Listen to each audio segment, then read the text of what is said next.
Septiembre de 1944. Un Supermarine Spitfire regresa tambaleándose hacia su aeródromo con la mitad del timón arrancada. El piloto lo posa con dureza. Sobrevive. Pero cuando las ruedas se detienen, sus manos tiemblan. La cuadrilla de tierra rodea el avión en cuanto se detiene. Un mecánico se arrodilla detrás de la cola y pasa los dedos por el metal chamuscado y la tela desgarrada. Ya ha visto este patrón antes. Lleva meses viéndolo. Algunos pilotos regresan así, otros no regresan nunca. El cuartel general lo llama daño de combate. El hombre junto a la cola sabe que esa explicación no encaja. Y también sabe que está a punto de romper todas las reglas escritas para demostrarlo. La base de la Real Fuerza Aérea de Column Head se asienta baja entre las colinas de Somerset, envuelta cada mañana en una niebla que nunca termina de disiparse. El frío allí no es cortante, es profundo. Se filtra a través del cuero, de la lana, y se instala por igual en huesos y remaches. El aeródromo está vivo con el sonido de la guerra. Los motores Merlin tosen y cobran vida. Las cintas de munición repiquetean al encajarse. El olor del combustible de alto octanaje se mezcla con la hierba húmeda y el aceite de motor. Es septiembre de 1944. Los aliados ya están en Francia. El frente avanza hacia el este. Pero sobre el canal, la guerra aérea sigue siendo brutal e implacable. Los cazas Focke-Wulf 190 patrullan la costa. Los Messerschmitt 109 se lanzan desde la altura con las armas disparando. Y el Spitfire, rápido, elegante y querido, se está perdiendo de formas que no tienen sentido. El teniente de vuelo Marcus Hale ha volado 32 misiones de combate. Tiene 23 años. Su cuaderno de vuelo está manchado de aceite y té. En 6 semanas ha perdido a 3 puntos. 2 fueron derribados en combates claros. El tercero cayó al canal cuando su timón se desprendió en mitad de un giro. No hubo fuego enemigo. No hubo antiaérea. Solo una sacudida violenta y repentina. Y luego la barrena. Hale lo informó. Otros también. El mando de ingeniería respondió siempre con la misma explicación. Estrés de combate. Error del piloto. Pérdidas dentro de márgenes operativos aceptables. El Spitfire es el orgullo de la Real Fuerza Aérea. Su reputación no se cuestiona. Cualquier insinuación de un fallo de diseño se trata como derrotismo o incompetencia. Pero abajo, en los hangares de mantenimiento, donde la luz del día se cuela por ventanas manchadas de aceite, hay un hombre que se niega a aceptar esa respuesta. El sargento Eric Callaway tiene 31 años, demasiado mayor para volar en primera línea, demasiado obstinado para un escritorio. Lleva 12 años como mecánico de estructuras, la mayor parte de ese tiempo trabajando en Hurricanes y Spitfires. Sus manos están marcadas por la chapa y el fluido hidráulico. Su mono de trabajo está blanqueado en algunos puntos donde los disolventes han devorado el tinte. Él no vuela los aviones, los mantiene con vida, y últimamente está contando. 9 Spitfires perdidos en 8 semanas. 4 atribuidos al fuego enemigo. 3 registrados como error del piloto. 2 marcados como fallo mecánico desconocido. Callaway ha inspeccionado cada avión que logró regresar. Ha estudiado fracturas, marcas de esfuerzo y patrones de quemadura que no coinciden con el daño de cañón. Ha medido las superficies de control hasta el milímetro. Y ha encontrado algo que nadie quiere oír. El conjunto del timón falla bajo maniobras prolongadas de alta carga. No por las balas, por la física. El timón del Spitfire está cubierto de tela, es ligero y está bellamente diseñado. Se controla mediante cables que recorren todo el fuselaje, tensados con una precisión extrema. En vuelo nivelado funciona a la perfección. Pero en una picada violenta o en un giro brusco a 400 millas por hora, las fuerzas aerodinámicas se disparan. La tela ondula. Los cables se estiran. Y bajo la combinación equivocada de velocidad y carga, el timón puede desgarrarse por completo. Callaway ha escrito 3 informes. todos ignorados. Habla con los ingenieros del escuadrón, asienten con educación y no cambian nada. Solicita una reunión con el oficial de ingeniería de la base. La solicitud es denegada. El Spitfire está aprobado. El Spitfire es perfecto. Y un sargento con grasa bajo las uñas no tiene derecho a reescribir la doctrina. Así que Callaway deja de pedir permiso. De noche, cuando la última salida regresa y las tripulaciones se van tambaleándose a dormir, vuelve al hangar. Lleva una linterna, un cuaderno y un juego de herramientas envuelto en lona. Elige un Spitfire programado para una inspección rutinaria. Matrícula Quebec Víctor Lima. Piloto: el teniente de vuelo Marcus Hale. No sabotea el avión, lo refuerza. Usando aluminio sobrante de un Hurricane dañado, Callaway fabrica un refuerzo delgado para la bisagra del timón. Pesa poco más de 2 libras. Encaja a ras con la estructura existente, invisible a menos que alguien sepa exactamente dónde mirar. Taladra 6 nuevos orificios para remaches, colocando cada uno para distribuir la carga sin añadir resistencia. El trabajo lleva 4 horas.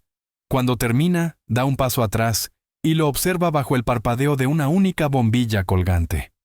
La modificación no está autorizada, no está documentada. Si falla, será sometido a un consejo de guerra. Si tiene éxito y alguien la descubre, también será sometido a un consejo de guerra. Callaway no escribe nada. No se lo dice a nadie. Cuando la primera luz de la mañana toca el cielo del este, regresa a su alojamiento. Algunas historias solo sobreviven porque alguien decidió que el manual estaba equivocado. Eric Callaway creció en Coventry, hijo de un fabricante de herramientas que dirigía un pequeño taller donde se construían piezas de precisión para telares textiles. El trabajo exigía paciencia, cálculo y un ojo entrenado para tolerancias medidas en milésimas de pulgada. Eric aprendió a leer planos antes de aprender a leer mapas. Podía distinguir metales distintos solo con el tacto y reconocer el temple del acero con un simple golpe. Ingresó en la Real Fuerza Aérea en 1932, cuando el servicio era pequeño y la mayoría de los aviones eran biplanos con cabinas abiertas. Le interesaban más las máquinas que las misiones. Lo atraía la lógica del vuelo, carga y sustentación, curvas de esfuerzo, centros de gravedad. Nunca romantizó el hecho de volar. Para él, los aviones no eran símbolos, eran sistemas, y los sistemas debían funcionar. Para 1940, ya era un mecánico principal de estructuras en la base de la Real Fuerza Aérea de Hornchurch. Durante la Batalla de Inglaterra trabajó entre el caos y la sangre. Los turnos de 20 horas eran habituales. Reparaba impactos de bala y reemplazaba cúpulas destrozadas mientras los motores aún estaban calientes. Vio Hurricanes aterrizar con las alas apenas unidas, mantenidas en una sola pieza por barniz de tela y suerte. Vio a pilotos salir de las cabinas empapados en su propia sangre y hacer una sola pregunta: ¿cuándo estaría listo el avión otra vez? Aquellos meses le enseñaron algo que ningún manual explicaba. Los aviones no fallan al azar. Fallan siguiendo patrones. El metal se fatiga. Los cables se adelgazan. Los remaches se agrietan de formas predecibles. Si alguien presta atención, registra el desgaste y escucha con cuidado lo que los pilotos intentan describir a través del cansancio. El fallo puede verse venir. Y si puede verse venir, puede detenerse. Pero ver un problema no es suficiente. No dentro de un sistema militar construido sobre jerarquía y procedimiento.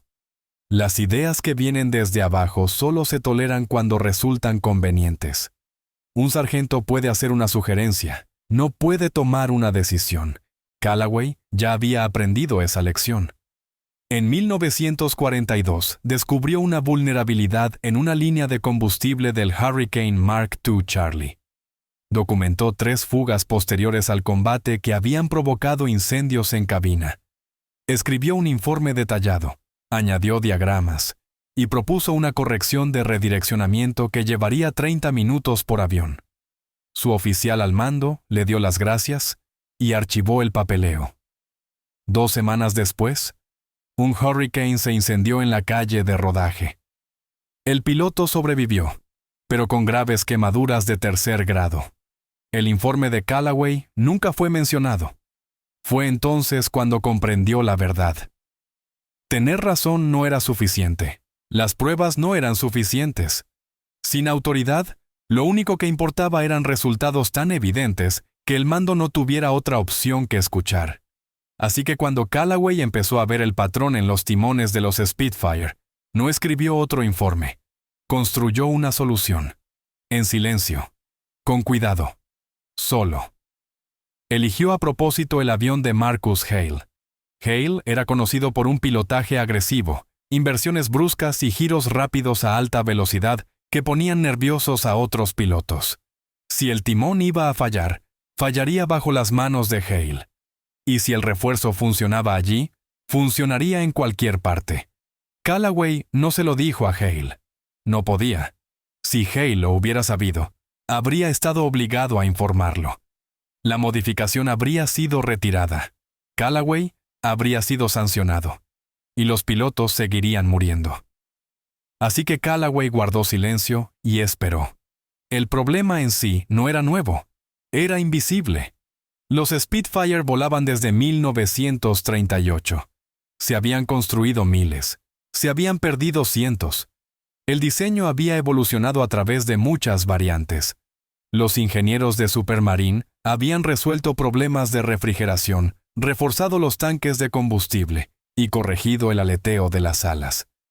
El Spitfire era considerado una máquina conocida. Sus fortalezas y debilidades estaban documentadas. Pero la guerra cambiaba más rápido que el diseño. En 1940, los Spitfire combatían normalmente a 15.000 pies, interceptando bombarderos en enfrentamientos estables y previsibles. Para 1944, perseguían cazabombarderos a ras de las olas, ascendían hasta 30.000 pies en minutos y luego se lanzaban de nuevo en persecuciones violentas que llevaban cada larguero y cada remache al límite. El perfil de misión había cambiado. Las tensiones se multiplicaron. Y partes de la estructura, sin cambios críticos, empezaron a fallar. El problema del timón no era espectacular. No había un chasquido fuerte, ninguna explosión. Solo un daño lento e invisible. Cables de control estirados unos pocos milímetros. Tela que se arrugaba bajo carga. Bisagras que flexionaban apenas más allá de la tolerancia. Y luego, en medio de un giro duro a 400 millas por hora, el timón comenzaba a vibrar. A veces el avión se recuperaba, a veces no. Los pilotos informaban de mandos blandos, respuesta lenta, un extraño aleteo en la cola. Nada de eso era lo bastante específico como para inmovilizar un avión. Nada coincidía con modos de fallo conocidos. Los informes se registraban y se desestimaban. El mando de ingeniería tenía preocupaciones mayores. Los motores a reacción ya estaban siendo probados. Los cazas asistidos por cohetes ya estaban en las mesas de diseño. Nuevos motores, nuevas armas, nuevas prioridades. Todo competía por tiempo y materiales. Los recursos eran limitados. Un puñado de quejas imprecisas de pilotos sobre timones blandos no justificaba inmovilizar una flota entera para una inspección. Pero Callaway no se apoyaba en informes de pilotos. Se apoyaba en los restos. Había retirado tela de 3 timones distintos de Spitfire y la había examinado con aumento. Cada desgarro comenzaba en el mismo punto, justo detrás de la línea de la bisagra, exactamente donde la presión aerodinámica alcanzaba su máximo durante el guiñeo. No era aleatorio, era constante. Comprobó la tensión de los cables en más de una docena de aeronaves y encontró diferencias que no deberían existir. Algunos cables estaban demasiado tensos, otros, flojos. Ninguno coincidía con las especificaciones de mantenimiento. En 2 aviones se encontró algo peor: microfisuras en los soportes de las bisagras del timón. Eran invisibles a simple vista y solo aparecían bajo una luz intensa y una lupa de joyero. Las grietas seguían el grano del aluminio, ramificándose hacia afuera como raíces en tierra seca. Eran fracturas por fatiga en fase temprana. Con otras 20 horas de vuelo, se propagarían. Después de eso, el soporte fallaría por completo. Callaway llevó las pruebas a su sargento de vuelo. El sargento echó un vistazo a las muestras de tela y se encogió de hombros. Desgaste normal, dijo. El combate era duro con los aviones. Callaway insistió. El sargento le dijo que registrara el problema y siguiera adelante. Así que Callaway fue más arriba. Llevó todo al oficial de ingeniería de la base. Era un hombre de carrera, educado en Cambridge, educado y correcto. Escuchó con atención. Agradeció a Callaway su minuciosidad. Luego le recordó que Supermarine empleaba a algunos de los mejores ingenieros de Gran Bretaña. Si hubiera un fallo sistémico en el Spitfire, ya lo habrían encontrado. Callaway preguntó si alguien había contactado con Supermarine. El oficial respondió que eso no era asunto suyo. Callaway preguntó si podía solicitar una investigación técnica formal. La respuesta fue no. Callaway preguntó qué haría falta para que alguien se tomara el asunto en serio. El oficial lo miró con ojos cansados y dijo que haría falta una pila de pilotos muertos. Y aún así, quizá no. Así que Callaway regresó al hangar y tomó su decisión. Nunca esperó salvar a todos. Eso no era realista. Lo que quería era una prueba.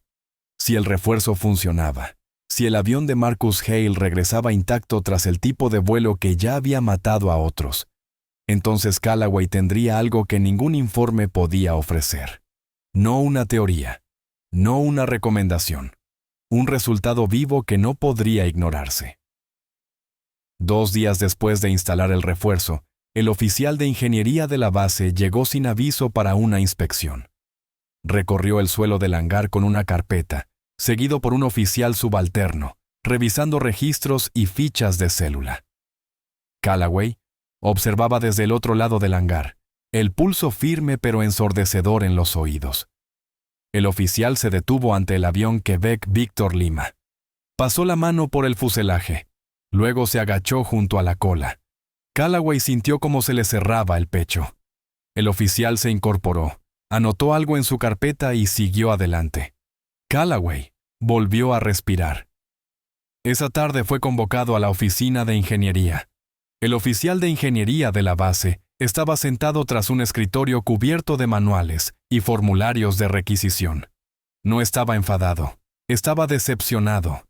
Dijo que circulaban rumores, comentarios sobre trabajos no autorizados, modificaciones independientes. No mencionó nombres, porque no hacía falta. El personal del hangar era reducido. Todos sabían quién se quedaba hasta tarde. El oficial dijo que entendía el impulso. Reconocía la dedicación de Callaway. Pero la Real Fuerza Aérea no operaba por instinto. Operaba por estándares. Toda modificación requería pruebas, documentación y aprobación. Romper el protocolo ponía en riesgo a los pilotos y comprometía la aeronavegabilidad. Le dijo a Callaway, con claridad y sin margen para discusión, que no se realizarían más cambios no autorizados. Si Callaway tenía inquietudes, debía presentarlas por los cauces adecuados. Si no podía confiar en el sistema, era libre de solicitar un traslado. Callaway no dijo nada. El oficial le preguntó si había entendido. Callaway respondió: «Sí, señor». Fue despedido. Callaway regresó al hangar. No retiró el refuerzo. Simplemente dejó de instalar más. Ya había hecho su apuesta. Ahora solo podía esperar y ver si daba resultado. 3 días después, el teniente de vuelo Marcus Hale encabezó una patrulla de 4 aviones sobre el canal. La misión era rutinaria: escoltar a un mosquito de reconocimiento, vigilar cazas enemigos, regresar antes del anochecer. El tiempo era malo, nubes bajas, lluvia ocasional. La visibilidad se reducía a unas 2 millas. A los 20 minutos de vuelo, el radar informó de contactos aproximándose desde el este. 4 aeronaves. Posiblemente cazas Focke-Wulf 190. La sección de Hale rompió la formación y ascendió para interceptar. Encontraron al enemigo a 12.000 pies, justo por debajo de la capa de nubes. 4 190, dispersos y rápidos. Hale ordenó el ataque y bajó el morro. La primera pasada fue limpia. Hale logró impactos de cañón en la raíz del ala superior de un avión alemán. El enemigo rodó con violencia y desapareció entre las nubes. El punto de Hale pidió romper. Otros 2 Focke-Wulf ya estaban girando para un pase frontal. Hale tiró de la palanca y subió en vertical. Rodó el avión boca abajo en la cima y cayó detrás de los alemanes. El Spitfire tembló cuando forzó el mando, encajando en posición. La velocidad superó las 420 millas por hora. La carga alcanzó 5 veces la fuerza de la gravedad. La estructura gimió bajo el esfuerzo, disparó y falló. El Focke-Wulf rompió con fuerza hacia la izquierda. Hale se mantuvo pegado, retorciendo la palanca y pisando el timón para cerrar el giro. El Spitfire guiñó con brusquedad. El timón cortó el flujo de aire como una cuchilla. Hale lo sintió al instante. La respuesta fue inmediata, más aguda de lo habitual, limpia, predecible. Se mantuvo fijado al alemán durante 2 giros completos, logró impactos y vio salir humo. El enemigo se lanzó hacia abajo. Hale no lo siguió. Tenía poco combustible y el resto de su sección estaba dispersa. Los reunió por radio y puso rumbo a casa. En el vuelo de regreso, algo destacó. El timón se sentía sólido. No había blandura, ni aleteo. Solo una respuesta firme e inmediata. No le dio vueltas. Estaba agotado. La adrenalina se disipaba. Aterrizó, apagó el motor y salió de la cabina. Callaway lo esperaba junto a la punta del ala. No dijo nada. Caminó despacio alrededor de la cola, estudiando el timón. Hale lo observó, intrigado. Callaway se arrodilló junto a la bisagra, pasó los dedos por la tela, comprobó los cables, luego se levantó y lo miró. Dijo que el avión había volado bien. Hale respondió que había volado perfecto. Callaway asintió una vez y se marchó. Durante las 2 semanas siguientes, Hale voló 6 misiones más. Intercepciones a alta velocidad, barridos a baja cota. Cada salida exigió al Spitfire al máximo. Cada vez, el timón aguantó. No hubo aleteo, ni holguras, solo un control constante y preciso. Otros pilotos no tuvieron la misma suerte. El 3 de octubre, un Spitfire de otro escuadrón perdió el timón durante un combate y cayó en espiral al Mar del Norte. El piloto no escapó. El 7 de octubre, otro avión regresó con el timón apenas sujeto por los cables de control. La tela estaba destrozada. El piloto aterrizó sin tren en un campo y salió caminando. El comandante del escuadrón ordenó una inspección inmediata de todos los Spitfire en la línea. Los ingenieros inundaron la plataforma, comprobaron la tensión de los cables, midieron tolerancias y buscaron grietas. Se encontraron problemas en 11 aviones. Nada catastrófico, pero suficiente para importar. Cables ligeramente fuera de especificación, bisagras desgastadas más allá de los límites recomendados. Tela con señales tempranas de separación. Todos los aviones quedaron en tierra a la espera de reparación. Todos excepto uno. El avión Quebec Víctor Lima superó la inspección sin una sola falta. Cada medición era exacta. Cada componente estaba dentro de tolerancia. El ingeniero inspector escribió una nota en el cuaderno de mantenimiento. Estado de la célula excepcional. El comandante del escuadrón preguntó a Callaway cómo era posible. Callaway respondió que lo había mantenido correctamente. El comandante lo miró durante un largo instante. Luego le dijo que hiciera lo mismo con cada Spitfire de la línea. Callaway respondió que eso requeriría una modificación. El comandante preguntó de qué tipo. Callaway explicó. Un refuerzo. Peso añadido mínimo. Efecto máximo.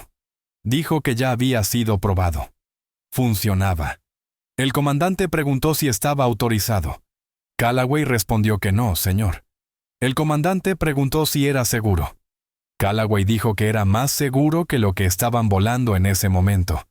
El comandante le dio una semana. Callaway dijo, sí, señor.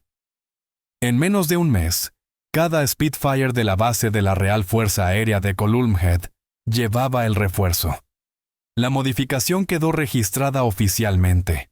Se notificó a ingenieros de Supermarine. Llegaron con instrumentos de medición y cámaras, examinaron el trabajo, realizaron cálculos de esfuerzo y coincidieron en que era sólido. Más que sólido. Era una solución elegante a un problema que no habían comprendido del todo. El refuerzo fue aprobado para 3 escuadrones más, luego para 6. En diciembre de 1944, se convirtió en un procedimiento estándar de reequipamiento para el Spitfire Mark IX en todo el mando de caza. Supermarine incorporó una versión en los aviones de nueva producción. No se otorgó crédito oficial. No hubo condecoraciones. El nombre de Callaway apareció solo en registros de mantenimiento y boletines técnicos, nunca en comunicados, nunca en informes posteriores a la acción.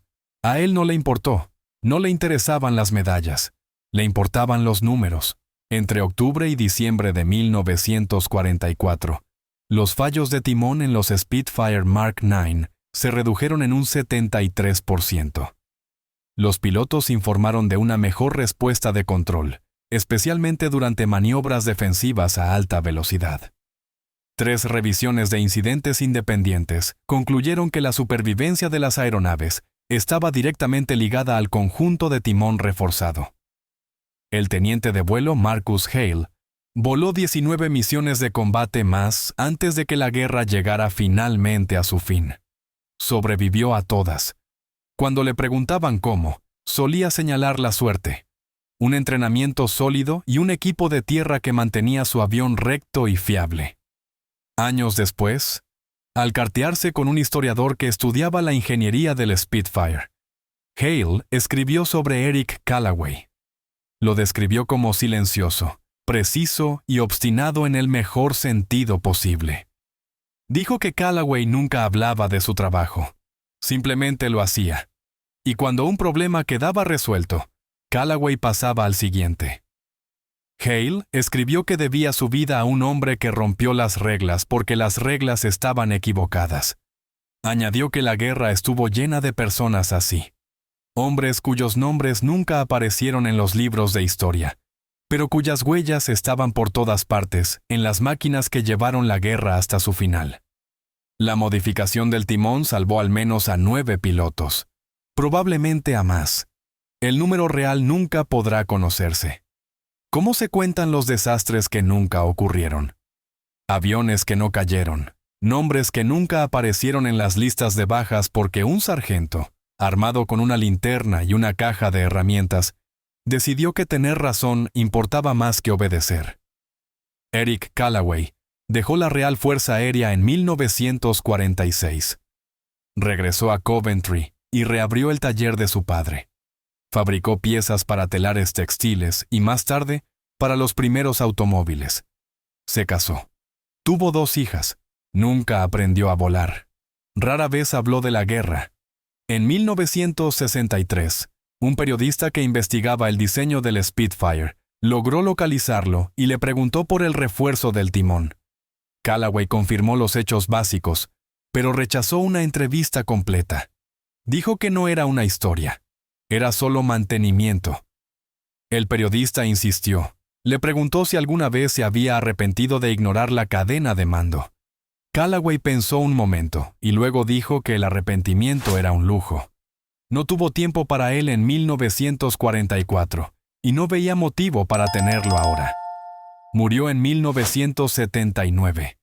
Su obituario mencionó su servicio como mecánico de estructuras en la Real Fuerza Aérea. No mencionó el refuerzo. No mencionó a los pilotos. No mencionó la silenciosa desobediencia que convirtió una observación en un estándar para toda una flota. Pero el refuerzo sigue ahí. Existe en museos, en aviones restaurados, en manuales técnicos archivados en el Museo de la Real Fuerza Aérea en Hendon. Es algo pequeño. 2 libras de aluminio, 6 remaches. Una pieza de ingeniería tan simple que apenas califica como innovación. Y sin embargo, salvó vidas. No por genialidad, no por heroicidad, sino por obstinación. Por la negativa a aceptar que la forma en que siempre se habían hecho las cosas era la única posible. La guerra suele recordarse como una historia de grandes hombres y grandes máquinas. Pero las guerras no se deciden por destellos aislados de brillantez. Se ganan a través de miles de pequeñas decisiones tomadas por personas a las que nadie recuerda. Personas que ven un problema, lo arreglan y siguen adelante sin esperar elogios. Eric Callaway fue una de esas personas. Un sargento con grasa en las manos y convicción en el estómago. Un hombre que desafió a la autoridad no por orgullo, sino por necesidad. Un hombre que entendió que, a veces, lo más valiente que puedes hacer es ignorar la orden y arreglar el problema de todos modos. Su legado no es una medalla, no es un monumento. Es una pieza de aluminio remachada a un timón.